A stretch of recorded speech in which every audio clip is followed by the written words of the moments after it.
barbecue cottage, you know entertaining goes hand in hand. In this month's edition of Cottage Life, they are talking entertaining. Joining us now to talk more about it, Michelle Kelly, editor-in-chief of Cottage Life, and Jessica Cooney from Penguin Random House. Why are we bringing in folks from Penguin Random House? Because we're doing a beautiful pairing of Cottage Life and cottage entertaining and books that help us out with that. That's right. So, entertaining.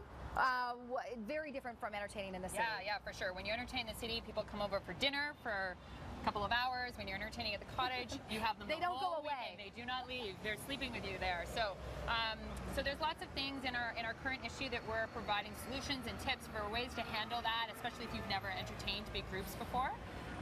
So one thing for big groups, for example, you know, there's a lot of girls' weekends. That's a big thing. A lot of women do, but we focused on the guys' weekend, which is kind of a different thing. Brings its own challenges. I think women are used to not to play on stereotypes, but to organizing big meals, and guys tend to come up with a bag of hot dog buns and some hot dogs, and there's the weekend. So.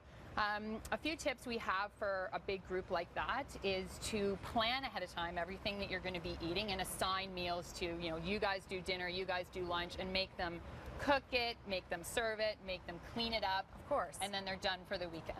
You're right? hosting, why not divvy up the task? Exactly. And some complimentary books? Yeah, so one of the books we have that came out this summer is Diva Q by Danielle Domofsky, and she's a barbecue queen. She's won awards all over the place, and everything in here is delicious. And everything is also scalable. You could do it for 4 people, you could do it for 20 people, and it's something a little more fun than just burgers.